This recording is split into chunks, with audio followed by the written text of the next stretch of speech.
Hello my dear students. So today we will discuss the numericals of chapter number 2 of class 9th chemistry. The chapter name is matter around us pure. यहाँ पर कुछ concentrations के numerical हम यहाँ पर आज discuss करेंगे.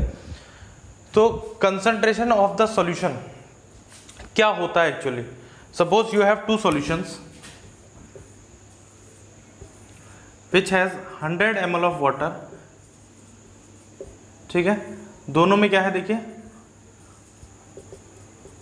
दोनों में 100 ml वाटर है and you have made a solution of salt and water. आप सॉल्ट में मिक्स किया तो एक में आपने ऐड किया 25 ग्राम सॉल्ट और एक में आपने ऐड किया 12.5 ग्राम सॉल्ट. ठीक है, तो हम ये कहेंगे कि ये वाला जो सॉल्यूशन है ये ज़्यादा कंसंट्रेटेड है एज कंपेयर टू दिस. अगर इनका नाम हम ए और बी रख लें तो we will say the solution A is more concentrated than solution B. तो कंसंट्रेशन का मतलब समझते हैं हम लोग कि जिसमें ज़्यादा अमाउंट ऑफ सॉल्यूट डिजॉल्व हो. ठीक है, तो वो ज़्यादा कंसंट्रेटेड सॉल्यूशन कहलाएगा. अब यहाँ पर जब सॉल्यूशन बनता है तो कुछ सॉल्यूशन ऐसे होते हैं जो मास के अकॉर्डिंग बनाए जाते हैं, कुछ ऐसे होते हैं जो वॉल्यूम के अकॉर्डिंग बनाए जाते हैं जिसमें सॉल्यूट भी वॉल्यूम में होता है और सॉल्वेंट भी वॉल्यूम होता है, और कुछ ऐसे होते हैं जिसमें सॉल्यूट जो है वो उसका वेट लिया जाता है और जो सॉल्यूशन होगा वो लिक्विड होगा, उसकी वॉल्यूम ली जाएगी. तो उसके अकॉर्डिंग सॉल्यूशंस के कुछ टर्म्स हैं. ठीक है, सॉल्यूशन की कंसंट्रेशन के यहाँ कुछ टर्म्स हैं. जैसे सबसे पहला है मास बाई मास. जब सॉल्यूट और सॉल्यूशन दोनों का मास लिया जाएगा या सॉल्यूट और सॉल्वेंट दोनों का मास लिया जाएगा, उस केस में ये वाला फॉर्मूला लगेगा मास of solute upon mass of solution. एक चीज यहां से क्लियर कर दूं मैं आपको, मास ऑफ सॉल्यूशन यहां पर बात करी गई. तो मास ऑफ सॉल्यूशन जो होता है, मास देखिए सॉल्यूशन किससे मिलके बना हुआ है. Solution is made from solute plus solvent. ये दोनों से मिलके एक सॉल्यूशन बना है.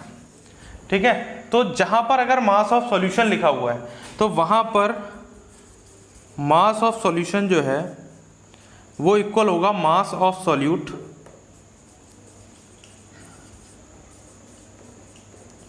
प्लस, ठीक है, प्लस मास ऑफ सॉल्वेंट के. क्लियर हो गया. जो मास ऑफ सॉल्यूट सॉल्यूशन है वो सॉल्यूट और सॉल्वेंट जब दोनों का मास का टोटल कर लेंगे तब वो यहां पर रखा जाएगा. ठीक है, इसके बाद अगर जो हमारा जो सॉल्यूशन है वो बना हुआ मास बाई वॉल्यूम के अकॉर्डिंग, मतलब जैसे ये वाला जो सॉल्यूशन बना है ये इसकी कंसंट्रेशन जो है वो मास बाई वॉल्यूम में निकलेगी. हम किससे पता करेंगे? यूनिट से पता करेंगे. देखिए अगर जो कंसंट्रेशन है कहीं पर लिखी हुई G बाई जी लिखा हुआ है, ठीक है, या कहीं पर आपने देखा होगा W बाई W लिखा हुआ है, वेट बाई वेट, तो वहां पर ये वाला फॉर्मूला लगेगा. ठीक है, और जैसे ये है ग्राम में ml, ग्राम एंड ml, तो इस टाइप के सॉल्यूशन को हम लोग क्या कहेंगे, इसका जो फॉर्मूला हो जाएगा वो मास of solute upon volume of solution हो जाएगा. कहीं पर दोनों चीजें वॉल्यूम में दी होंगी, दोनों चीजें लिक्विड होंगी. जैसे यहाँ पर यही सॉल्यूशन होता है, यहाँ 25 ग्राम ना होके कोई लिक्विड चीज हम मिक्स कर रहे होते हैं और इसमें होता 25 ml और इसमें होता 12.5 ml. तो ये सॉल्यूशन कैसा हो जाता? वॉल्यूम बाई वॉल्यूम का हो जाता. ठीक है, इसके बाद आ जाता है पार्ट्स पर मिलियन.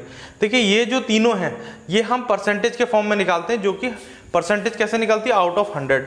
यहाँ पर पार्ट्स पर मिलियन की बात करी गई है, तो यहाँ पर जो परसेंटेज ना निकल के किस तरीके से निकलेगा? मिलियन में. परसेंटेज आउट ऑफ 100 होती है तो 100 से मल्टीप्लाई किया गया है और मिलियन के लिए क्या किया? 10 की पावर 6 से दोनों को मल्टीप्लाई किया गया. बाकी फॉर्मूले में कोई चेंज नहीं आएगा. देखिए मास of solute upon mass of solution same है. उसके बाद वॉल्यूम ऑफ सॉल्यूट और वॉल्यूम ऑफ सॉल्यूशन ये भी एज इट इज है, बस सिर्फ 100 और 10 की पावर 6 का डिफरेंस है, वो मैंने बता दिया आपको क्यों है. तो इन पर बेस्ड हम आज कुछ न्यूमेरिकल्स करते हैं जिससे ये सारे फॉर्मूले आपको क्लियर हो जाएं. Here we are having 2 questions. देखिए the first one is 36 gram of NaCl is dissolve in 100 gram of H2SO that is water. ठीक है, at 293 K find its concentration at this temperature. तो देखिए 36 ग्राम सोडियम क्लोराइड है, इसका मतलब solute जो है यहाँ पर क्या आ गया? मास ऑफ सॉल्यूट. जो चीज डिजॉल्व करी जा रही है वो सॉल्यूट कहलाती है और जिसमें डिजॉल्व की जाती है वो सॉल्वेंट कहलाती है. ठीक है, तो मास ऑफ सॉल्यूट यहाँ हो गया 36 ग्राम, ठीक है। फिर बोला है कि dissolve in 100 gram of water, तो यहां पर हो जाएगा mass of solvent will be 100 ग्राम। तो यहां पर इन दोनों में देखिए दोनों की यूनिट ग्राम बाई ग्राम, मतलब वेट बाई वेट है। तो यहां पर जो कंसंट्रेशन निकलेगी that will B mass by मास, ठीक है, और परसेंटेज की फॉर्म में हम इसको निकालेंगे। तो फॉर्मूला क्या होता है हमारे पास, देखिए मास ऑफ सॉल्यूट, ठीक है, upon mass of solution into 100। अब हमारे पास यहाँ पर मास ऑफ सॉल्यूशन डायरेक्टली नहीं है, तो हम यहाँ मास ऑफ सॉल्यूशन जो है कैसे निकलेगा हमारा, mass of solution will be 36 gram plus 100 ग्राम। कैसे निकाला हमने ऐड किया मास ऑफ सॉल्यूट और मास ऑफ सॉल्वेंट को, ये हमने क्या किया इसमें ऐड किया, क्लियर हो गया। तो इट विल बी 136 ग्राम। ये तो हमारा आ गया मास ऑफ सॉल्यूशन, ठीक है। अब यहां पर हम रखेंगे मास ऑफ सॉल्यूट का मतलब हो गया 36, मास ऑफ सॉल्यूशन का मतलब हो गया 136 इंटू 100।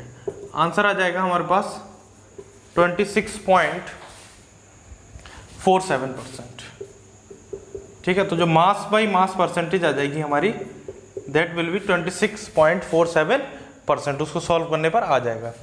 सेकेंड न्यूमेरिकल देखिए, how much amount of glucose will be required to prepare 20% mass by mass solution of 500 gram of aqueous solution.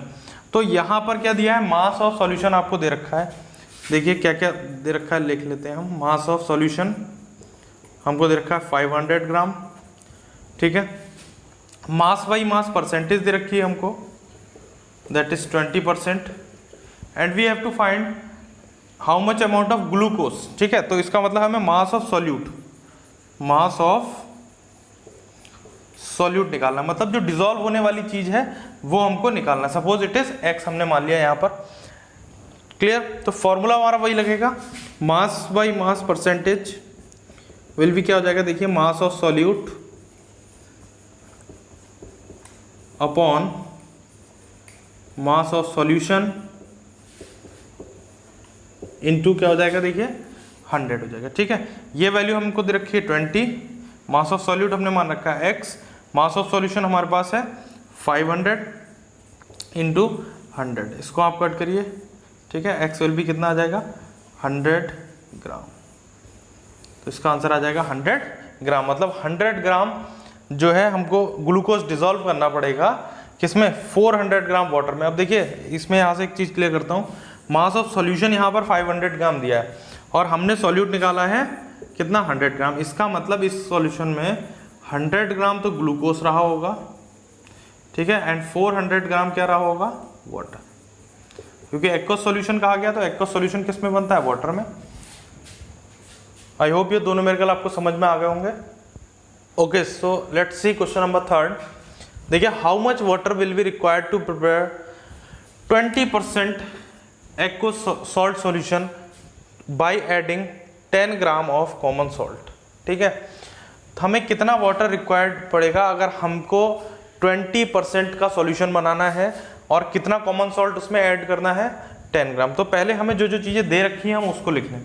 हमें दे रखा है मास by mass percentage that is 20%, clear है।